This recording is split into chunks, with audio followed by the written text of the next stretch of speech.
Sorry, I have to abort this since this was non-premium member. I tried to accept a GM challenge, which was just very, very nearby on the list. Let me see where that challenge is now. Sorry, guys, but I would of course have played the game if my opponent had been a premium member, but I cannot accept challenges that are not premium, even if I do. Okay, there we go. Chess Reader is the one I wanted to accept. Apparently, I haven't played Chess Reader before, so that's going to be interesting. E4, E5, Bishop C4 again. Bishop C5, and here's the Evans gambit that Chigorin was very, very keen on playing, and thus that is what I'm going to try. My opponent plays very quickly, which is a bit unnerving since I don't really know too much about the theory. I guess I gotta go Queen B3, right?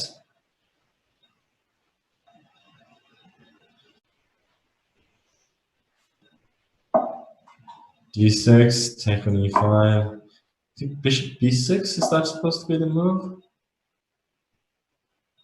Yeah, I think that is quite correct, what he's doing.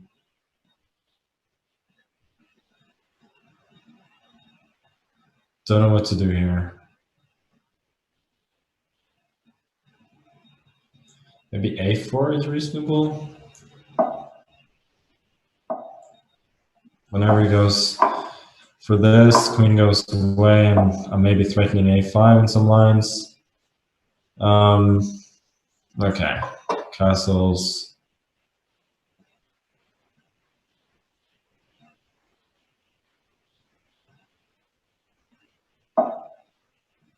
Oh, D5 was probably a positional threat that I'd missed there. Yeah, that's a bit unpleasant. I guess I'll take it. I can go knight D2, but I'm just worse. If I keep the queens, it feels like I'm worse as well. Yeah, let me go knight D2. Try and limit the damage. This is still definitely worse for me. If this had been a Berlin and he didn't have the right to castle, then I would have been a lot happier. But since he can castle, then I feel like I'm just slightly worse. And yeah, that's a bit of a bummer. I thought after this move I could go knight b5, but there's a pin there, so that's not possible. So I'm rerouting the knight. And just trying to be solid and not lose immediately. But I do have some ideas of going rook b1, trying to alleviate the pressure that is on my queen side, and maybe one day, one very fine day, maybe I can use my majority of 4 against 3 on the queen's on the king side. I do feel as though I definitely equalized here. Rook d6 may be coming, some lines, and yeah, h3 is useful, preparing f3 g4 later on, and it also gives me lift. So I think I'm happier with the inclusion of these two moves than he is. Yeah, he goes rook c6. That was a bit dumb, I have to say. I didn't need to do that. Okay, king h2. Trying to keep the tension. He takes. Bishop e6. That's very sensible, of course. Takes again. This is all looking pretty dryish. Yeah, very, very dryish. Bishop b4. Rook d5, maybe. Cannot take the pawn because of d7. But after bishop d7, I don't have much. Rook e5, you can go rook c8 followed by rook d8.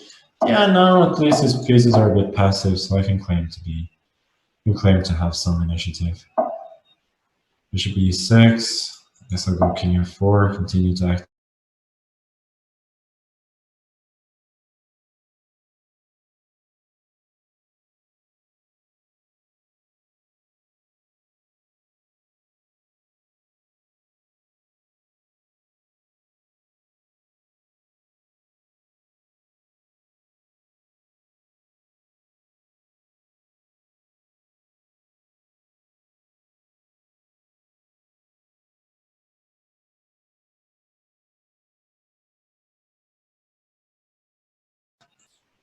Oh.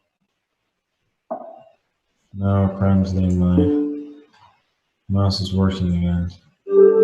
And he resigns. Pretty tough game there as well. But okay, let me try this guy. Savely Golubov. Played him a few games here the other day, and he was pretty strong. Not a bad player at all. I'm definitely seeing some strong opponents. So what did Chigarin do against the Sicilian? Here I feel as though I'm insufficiently educated. So I'm going to go with some of my own nonsense instead of going for a wing gambit. This guy is pretty strong though. He also does some chess 24 Russian content, which you may want to check out if you speak Russian. And I did have some similar game against him the other day where he did play did play in this style against the wing gambit. Okay, now at least I'm forcing GF, which should be, I think, a major achievement. I should take on d7, not allowing him knight c6. And here it does feel as though I'm just better. Here I'm winning a pawn for, I think, fairly little. He can castle now, but I don't know why he's playing so quickly and confidently. To me, it seems that I'm just a pawn up with a pretty good position.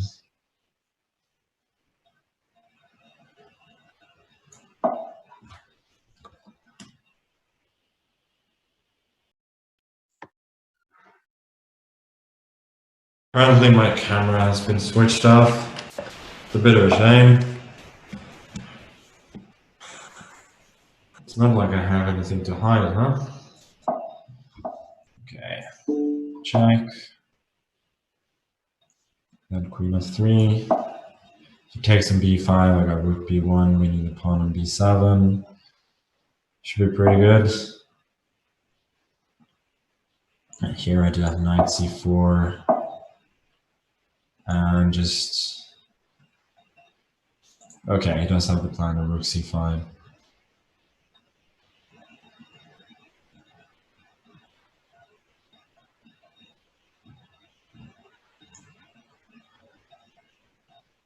I guess I'll counter that by attacking his a pawn.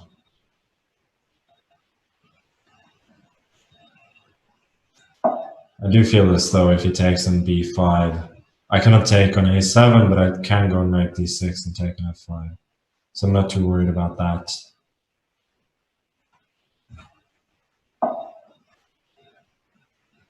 Okay. g3, I guess. f4, I'm going g4.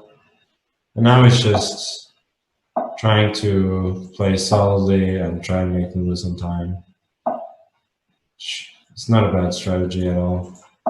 f4. I'm allowing queen d5, but I don't think that really matters.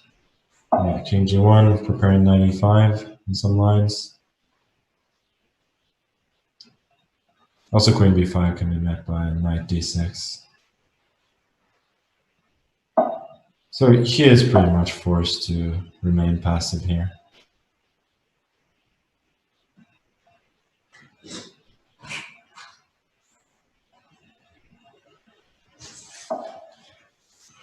Yeah, rook c5 is pretty logical, still not threatening the pawn on b5 since there's still a fork. Rook a1, I'm realizing that the plan of putting the rooks over there is pretty stupid. Okay, now I got knight d6. Bishop e5 is met by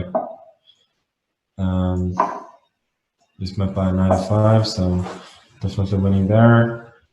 Here I guess I'll just go g4, keep the strong knight, queen g5 it takes, like queen h5, knight e7. So I'm winning a bunch of material.